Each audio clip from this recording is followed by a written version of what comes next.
Саламатсыздар ма оқушылар? Бүгінгі біздің тақырыбымыз жұлдызды аспан, аспан сферасы, аспан координаталарының жүйесі. Балалар, жалпы аспан деген кезде біздің есімізге жұлдыздар, күн жүйесі, тағы да әртүрлі аспан денелері есімізге түседі. Осылардың барлығы балалар ғаламның құрылымына кіреді. Ғалам деп отырғанымыз не? Жалпы біздің галактика, күн жүйесі, ол осы құс жолы галактикасына кіреді. Яғни жер планетасы күн жүйесінің құрамына кіреді. Күн біздің планетамызға кіретін құс жолы галактикасының жұлдыздарының бірі. Ол галактика центрінен 28 000 жарық жылына тең қашықтықта орналасқан. Мына жерде қарап отырсаңыздар, балалар, құс жолы деп қарастыратын болсақ, мынау біздің галактика, күн жүйесі, яғни құс жолының центрінен 28 000 жарық жылы қашықтықта орналасқан. Жалпы жарық жылы дегеніміз не? Ол жердің бір жыл ішінде жарықтың вакуумда таралу қашықтығы. Енді біз білеміз, физикада жалпы қашықтықтың өлшем бірлігі ретінде метрді аламыз. Енді осы жарық жылын метрға айландырып көрейік. Бір жарық жылы дегеніміз, ол жаңа айттық қой, вакуумдағы жарық жылдамдығы деп. Яғни бір жылды біз секундқа айландырып алуымыз керек ол үшін. Бір жылда 365 күн бар, бір күнде 24 сағат бар, бір сағатта 3600 секунд бар. Енді осыны біз жаңағы 3 көбейтілген 8 дәрежесіне көбейткен кезде 9,46 көбейтілген 15 дәрежесі қашықтықта біз орналасқанбыз, жаңағы құс жолы галактикасының центрінен. Енді балалар, біздің галактикамызда шамамен, біздің галактикамыз дегеніміз жаңағы күн, жер, Юпитер, Сатурн деген планеталардың жиынтығы. Осы біздің галактикамызда 10-12 дәрежесіне жуық әртүрлі жұлдыздар бар. Олардың бір бөлігін шар тәріздес және шашыранды, яғни шашыранды жұлдыздар шоғырын құрайды. Яғни біздің галактикамызда осыншама жұлдыздардың саны болатын болса, құс жолы дискісінің диаметр шамамен 9,5 көбейтілген 17 дәрежесі километр, немесе 5 дәрежесі жарық жылына жуық. Балалар, құс жолының да өзінің серіктері бар. Яғни олардың серіктері үлкен және кіші Магеллан бұлттары жердің оңтүстік жарты шары аспанына тұрып бақылауға болады. Балалар, енді осы жаңағы жұлдыздар деп айтып жатырмыз ғой, соның ішінде шоқ жұлдыздар, яғни шоқ жұлдыз ол жұлдыздардың жиынтығы. Демек, шоқ жұлдыз дегеніміз аспанның жұлдыздар тобы орналасқан, нақты шекарасы анықталған бір бөлігі. Жұлдыздардың белгілі бір уақыт аралығында шығаратын энергия мөлшері бар, яғни жұлдыздардың өзіндік жарық күші бар. Енді балалар, өздеріңіз көріп тұрғандай, жұлдыздарды әр ел өзінің дәстүріне қарай әртүрлі атаған. Мысалы, үлкен аюды алып қарайтын болсақ, үлкен аюды мысалы моңғолдар жеті қарт, қазақ халқы жеті қарақшы, эстондар арба, орыс халқы мысалы үлкен ожау деп атап кеткен болатын. Енді осындай атаудан кейін жалпы шоқ жұлдыздардың санында олар өздеріне ыңғайлығып бөліп санын шығарған. Мысалы, Қытайды алатын болсақ, олар аспанды 4 бөлікке бөліп, және олардың әрқайсысы 7 шоқ жұлдыздан болады деген. Яғни ол жерде де шоқ жұлдыздардың атаулары әртүрлі, өздеріңіз экранда көріп отқандай. Соған орай 1922 жылы халықаралық астрономия одағының бірінші бас ассамблеясы өтіп, онда аспанда 88 шоқ жұлдызға бөлу және олардың атауларын белгілеу шешілді. 1935 жылы бұл мәселелер түпкілікті шешіліп, шоқ жұлдыздар арасында шекаралар жүргізді. Ол бойынша оңтүстік жарты шарда өздеріңіз мына жерде көріп тұрғандай 48, ал солтүстік жарты шарда 31, экваторда 9 шоқ жұлдыз орналасқан деп атаған болатын. Сол сияқты, мысалы, үлкен ағаю, біз үлкен ағаю жеті қарақшы деп айтатын болсақ, шоқ жұлдызын. Жеті қарақшының өзі, өздеріңіз суретте көріп тұрғандай, неше 3, 4, 7 жұлдыздан тұрады екен. Жұлдыздардың жарқырауын балалар жуықтап мына формуламен есептеуге болады. Яғни L тең 4πr квадрат көбейтілген сигма температураның 4 дәрежесі. Енді осы формулаға жеке-жеке сипаттама беретін болсақ, L дегеніміз ол жұлдыздардың жарқырауы, R дегеніміз жұлдыздардың радиусы, ал Т дегеніміз ол жұлдыз бетіндегі температура. Сигма дегеніміз балалар ол бізде Стефан Больцман тұрақтысы 5,67 көбейтілген оның -8 дәрежесі ватт бөлінген метр квадрат кельвиннің 4 дәрежесі. Енді балалар, осы жұлдыздардың барлығы бізде жаңағындай аспан әлемінде орналасатын білеміз. Бірақ осы жұлдыздар қай жерде орналасқан, мысалы біз адасып бара жатқанда жеті қарақшыға қарап білеміз ғой. Сол сияқты біз аспан сферасы арқылы жұлдыздардың орналасуын және аспанды өзінің жаңағы жердің картасы бар ғой, сол сияқты аспанның да өзінің жорамал сферасы бар. Яғни аспан сферасы дегеніміз кез келген радиустағы барлық көрінетін аспан денелері проекцияланатын ойша алынған сфера.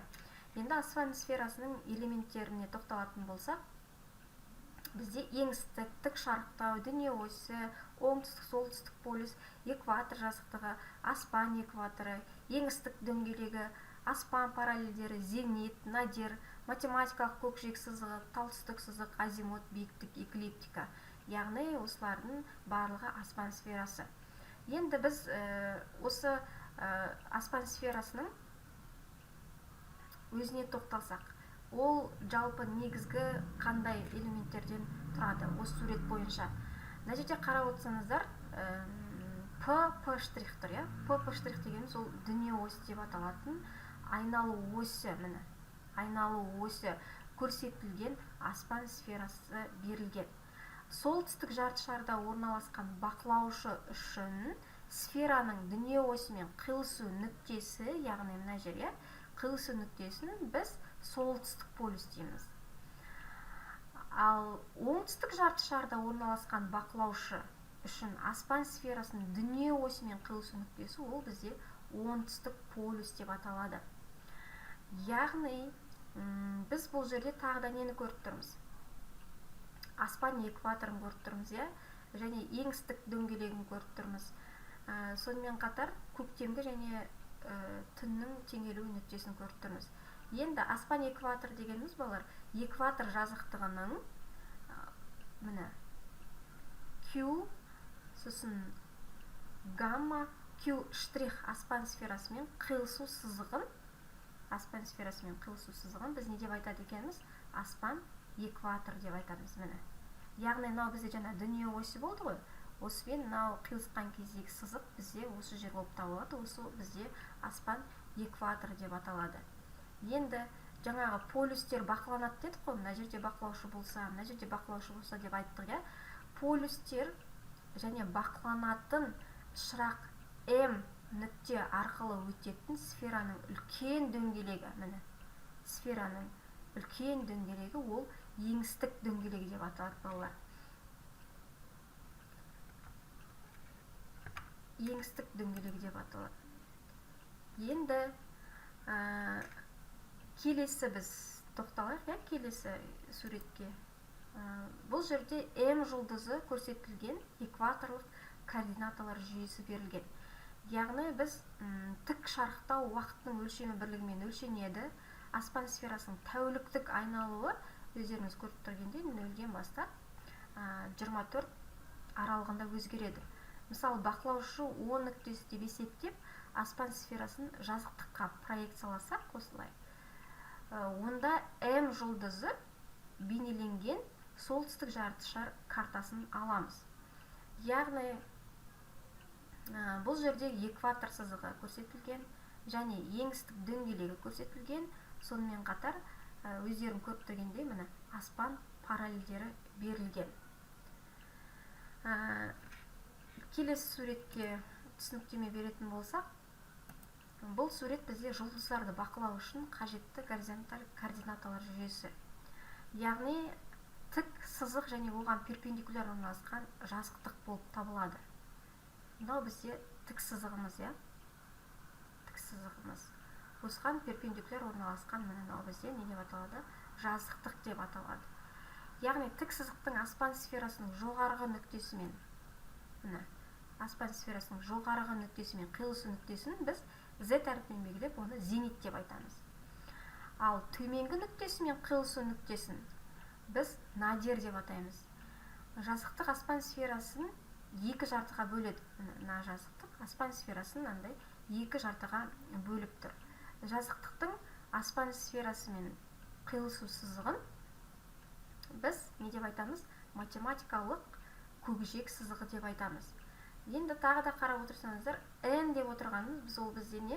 Солтүстік, S деп отырғанымыз оңтүстік, V деп отырғанымыз ол бізде батыс, E деп отырғанымыз ол шығысты білдіреді, иә. Ал солтүстік нүктесінде бізде не тұр? Темір қазық тұр. Жаңа ғана айттым, иә. Біз адасып кетсек, темір қазық арқылы оның солтүстік екенін анықтай аламыз деп, иә. Ал солтүстік және оңтүстік нүктелерді қосатын NS түзуін біз тал түстік сызық деп атаймыз.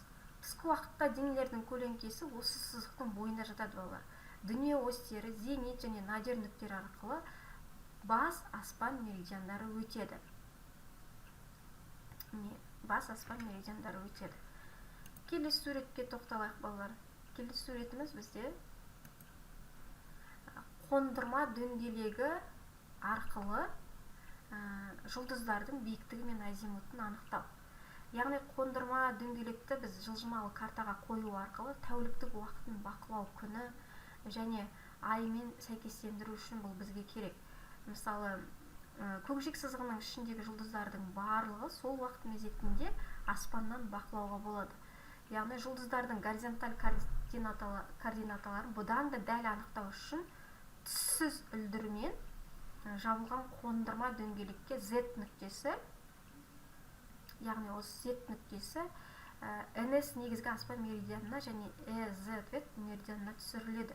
Яғни балалар, бұны біз жылжымалы картаның бетіне қою арқылы біз мысалы M нүктесінің несін анықтай аламыз? Азимут мен биіктігін анықтай аламыз. Балалар, енді осы алған білімімізді біз learning апсте орындап көруге болады, иә? Қаншалықты сіздер меңгердіңіздер. Ол үшін мен мынандай сәйкестендіру тапсырмасын жасап қойдым. Бұл жерде сіздер сәйкестендіресіздер. Мысалы, жаңағы өткен аспан элементтерін, жалпы біздің бүгінгі мақсатымыз аспан элементтерін меңгеру. Сонымен қатар шоқ жұлдыздар дегеніміз не, олардың неден тұрады, қандай жұлдыздардан тұрады, сол туралы білімдеріңізді қазір бекітейік. Мысалы, мына сурет неге ұқсайды? Мен көрсеткен шоқ жұлдыздардың қайсына келеді? Үлкен аюға келеді. Мен өзіме ыңғайлы болу үшін қазір былай істеп алайын. Үлкен аю дейін. Қазір мен бір-екеуін жасап көрсетемін сіздерге. Содан кейін ары қарай өздеріңіз орындайсыздар. Мысалы, аспан сферасы дегеніміз не болды жаңа? Аспан сферасын былай қойып қояйын. Бөліп. Аспан сферасы дегеніміз не болды? Яғни, жорамал кескін деп есте қалу керек, балалар. Жорамал сфера. Мысалы, ал биіктік дегеніміз не болды, балалар?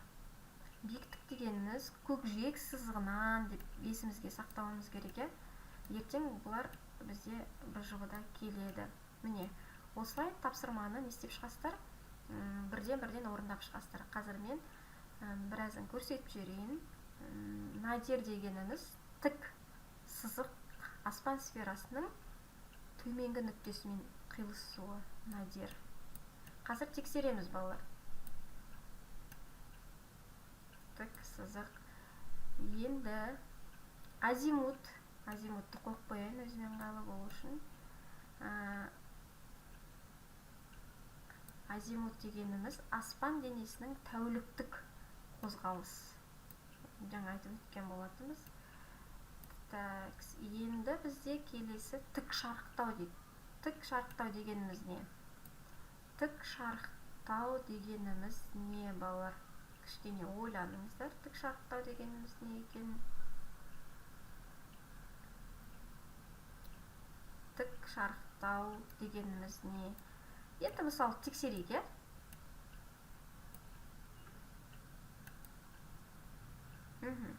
Мен балалар мысал ретінде сендерге осылай сәйкестендірістер деп көрсеттім, иә? Мынау жаңа өзі басылып кеткендер ғой. Сіздер енді осыны үйде аяқтайсыздар. Балалар үйге тапсырма тақырып 8-9-ды оқисыздар, мазмұндайсыздар, және жаттығу 9-дың 1 мен 2-сін орындайсыздар. Яғни біріншісінде бізде жаңағы үлкен аюдың азимут мен биіктігін тап дейді. Оны қондырма карта және жылжымалы картаны қолданып өздеріңіз есептейсіздер.